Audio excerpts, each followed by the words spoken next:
Dans le cadre de la conférence .next qui se tient prochainement à Nice, organisée par la société Nutanix, nous avons le plaisir de recevoir Sylvain Sillou, qui est directeur IMIA de la société Nutanix. Sylvain Sillou, bonjour. Bonjour. Alors je rappelle, IMIA, c'est Europe, Moyen-Orient et Afrique. Sylvain Sillou, le slogan de cette conférence, c'est Building the Future of Enterprise Cloud. Alors on avait déjà entendu beaucoup de versions de cloud, public, privé, hybride, et là on parle de Enterprise Cloud. Est-ce que vous pouvez nous préciser un petit peu de quoi il s'agit? Donc on a un mouvement général vers le cloud public, mais il y a des choses qui vont rester quand même à l'intérieur de l'entreprise, plus ou moins. Donc en fait on sait que le monde va être hybride à la fin. L'idée c'est d'arriver à fédérer en fait l'ensemble de ces plateformes sous une interface unique et la plus simple possible pour faciliter le déploiement d'applications, puisqu'à la fin ce qui intéresse les utilisateurs, ce sont les applications, peu importe l'endroit où elles fonctionnent. Mais alors, d'après vous, finalement, pourquoi tout ne sera pas sur le cloud public? Est-ce que c'est pour des raisons de réglementation? Est-ce que c'est des raisons de coût? Est-ce que c'est pour des raisons que les entreprises souhaitent garder leurs données proches d'elles? Quelles sont les raisons, finalement, qui motivent cette évolution? Alors, bon, on va tout de suite évacuer la question des données. Et il est clair que la souveraineté des données et sa sécurité imposent parfois de garder les choses en interne. On a le GDPR qui est en marche. Exactement. Et l'autre aspect qui est souvent méconnu, c'est l'architecture des applications. Les applications traditionnelles sont conçues pour s'appuyer sur de la résilience qui vient de l'infrastructure. On va faire de la réplication, on va faire de la haute disponibilité au niveau infrastructure. Et ça n'existe pas dans le cloud. Grâce à Nutanix et son logiciel, on est capable d'amener de la résilience sur l'infrastructure à partir d'éléments qui sont non résilients, de simples serveurs. Donc Nutanix est en train de basculer dans un modèle complètement logiciel et on est en train d'amener cette couche logicielle chez les acteurs du cloud comme Google. On a signé un partenariat avec Google. Et donc l'idée, c'est de pouvoir créer un pont pour ces applications qui sont non cloud ou qui ne sont pas cloud ready, voilà, traditionnelles, legacy, et les amener en fait sur ces plateformes de cloud tout en gardant un niveau de qualité de service nécessaire à la production.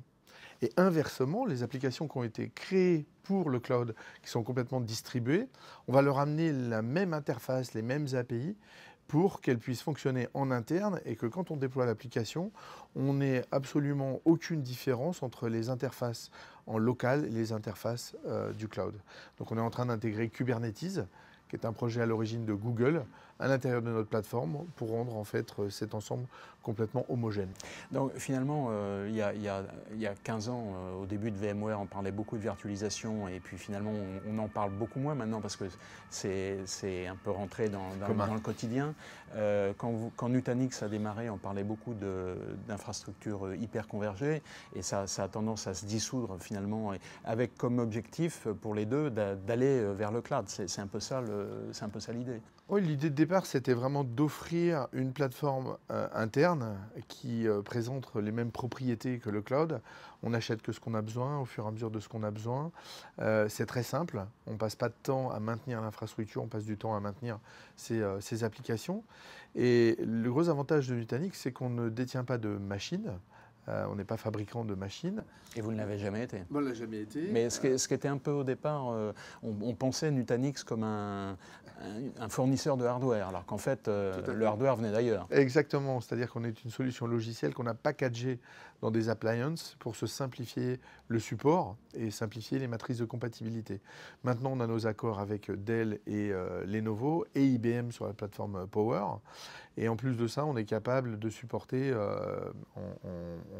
en choisissant correctement les machines, à travers une matrice de compatibilité, on est capable de prendre des serveurs de chez HP et de chez Cisco. Donc avec ça, vous couvrez quand même exactement une bonne partie du marché. Et pour finir sur le sujet de l'hybridation, donc on ne détient pas de machine, on ne détient pas d'hyperviseur, on peut utiliser n'importe quel type d'hyperviseur sur notre plateforme, VMware, Microsoft, Xen Server et KVM à travers Acropolis Hypervisor. Et donc on est capable de créer cette passerelle à travers les différentes plateformes parce qu'on va pouvoir transporter les données simplement avec notre couche logiciel sur la partie gestion des données. Et au-dessus, en termes d'administration, avec la vue depuis Prism sur l'ensemble des plateformes. Et pour terminer, le déploiement d'applications avec Calm.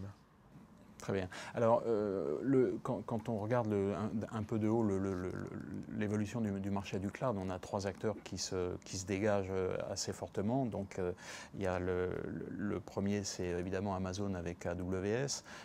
Il y a ensuite Microsoft et puis Google.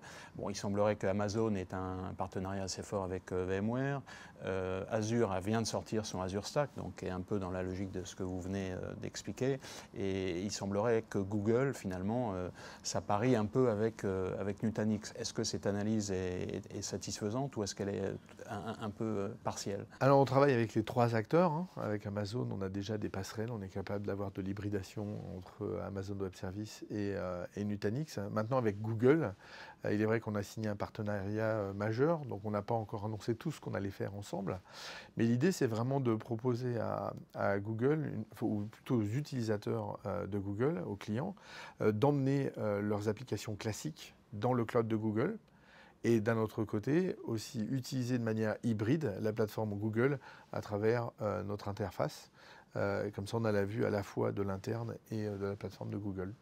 Alors, ces derniers mois, enfin en tout cas dans le dernier exercice, vous avez annoncé, présenté deux nouvelles solutions importantes, dont l'une vous avez déjà mentionné, c'est d'un côté Calm et de l'autre Xi, qui n'a aucun rapport avec le président chinois, je tiens à le mentionner.